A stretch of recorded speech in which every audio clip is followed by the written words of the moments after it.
Thank you, President Macron, for hosting this forum and for the warm welcome.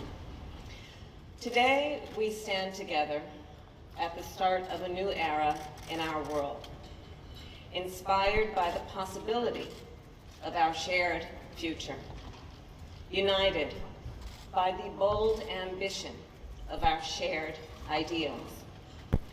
And so it is an honor to be here today to join leaders from nations around the world in discussing one such ideal: equality. To reach this ideal, we must acknowledge that inequality has always existed in our world.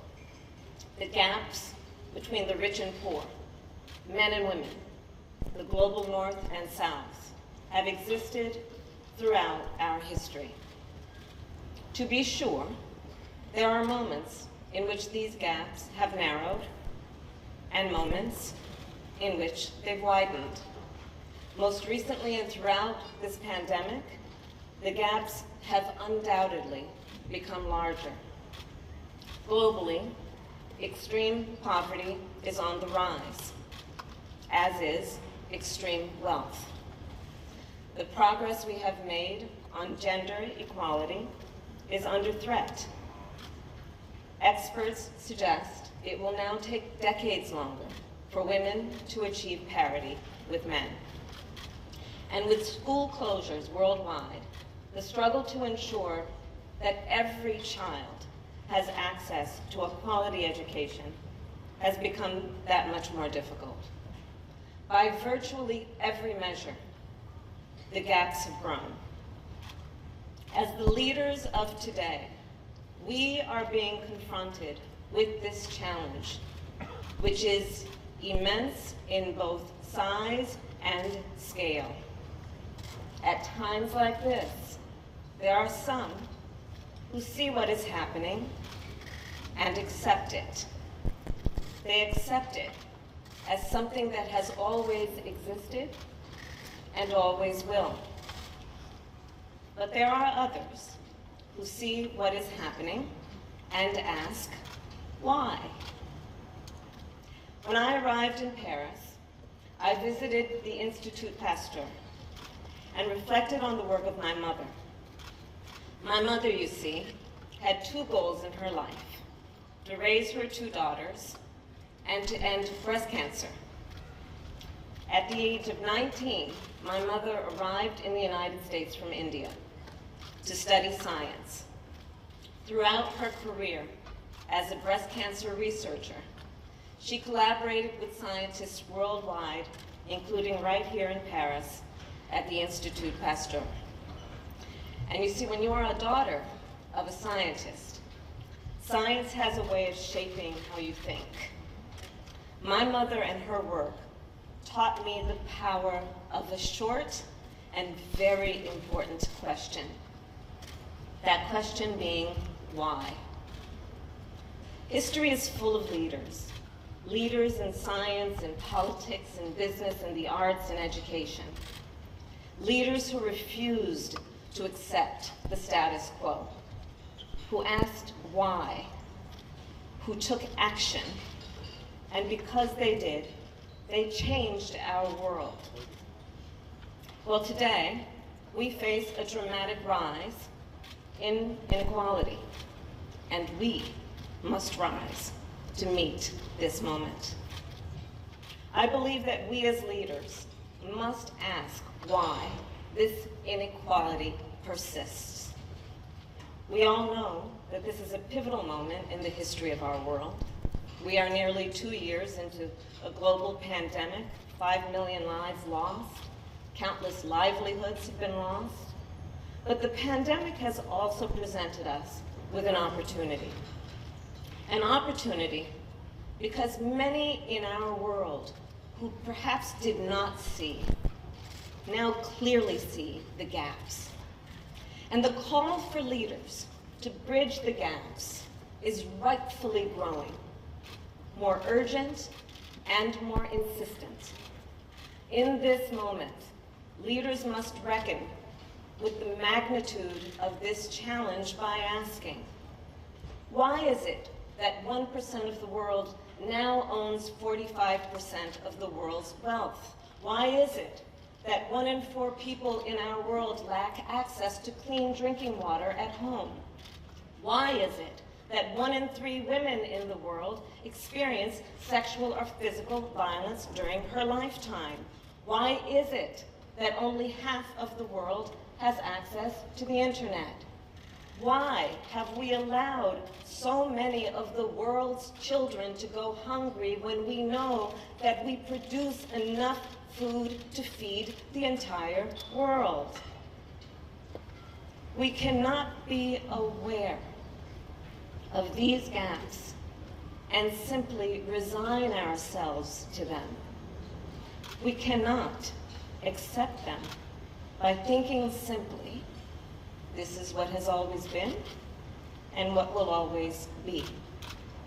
We must instead agree that these growing gaps are unacceptable, and we must agree to work together to bridge them. And here, I want to be clear. This is not about charity. This is about our duty and what we owe to each other as human beings. This is also a strategic imperative. As I've said many times, our world is more interconnected and interdependent than ever before. A virus can spread globally in a matter of months. A hacker in one nation can shut down the critical infrastructure of another.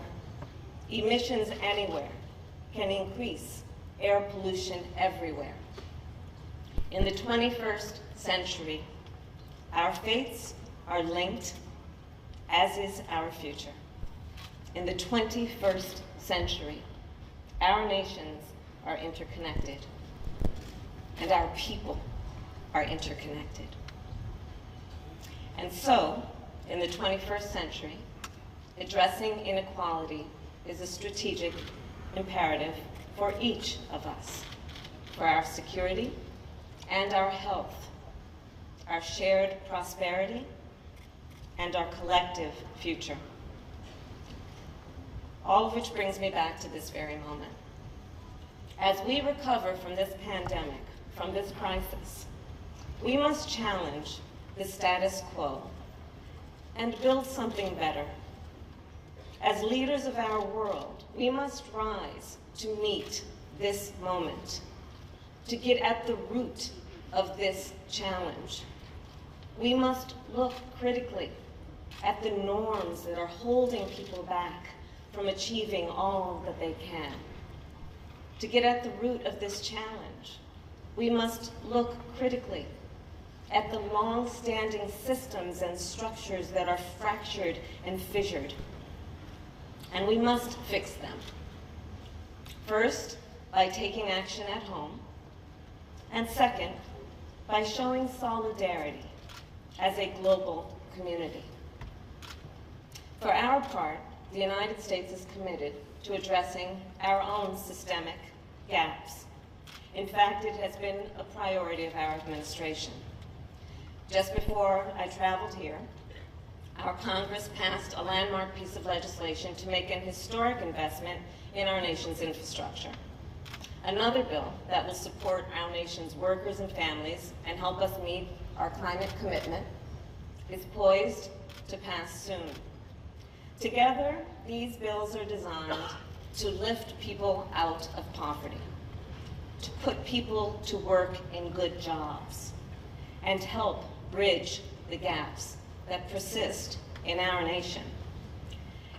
And as we make progress at home, we recognize our obligation to other nations around the world. To that end, we are doubling our climate funding for those nations hardest hit, pledging more than 1 billion vaccines worldwide, and sending development assistance to nations throughout the world. And we know there is more we can do, and more we must do. But the fact remains, No single nation can take on inequality alone. A challenge this sizable and seismic demands that our world work together in solidarity. And we have seen what is possible when we do. Less than 2 weeks ago, our world joined together at the G20 summit in Italy, and there, leaders from nations that comprise 80% of global GDP agreed to the global minimum tax. This agreement will ensure that corporations, no matter how large, no matter how global, will no longer be able to avoid paying their fair share. And in so doing, it will give countries a greater ability to invest in their people.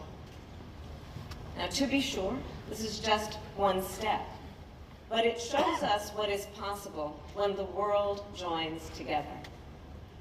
And we all remember when the world joined together to issue a universal Declaration on Human Rights. We saw what is possible when the world joined together to launch the International Space Station. We saw what is possible when the world together eradicated smallpox.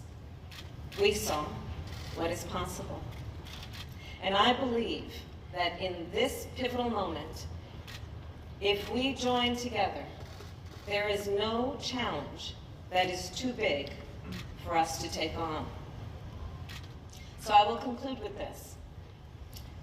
When we acknowledge what is happening in our world, what is actually happening in our world, and then ask ourselves why, we open ourselves up to the possibility that the future can be different, that the future can be better.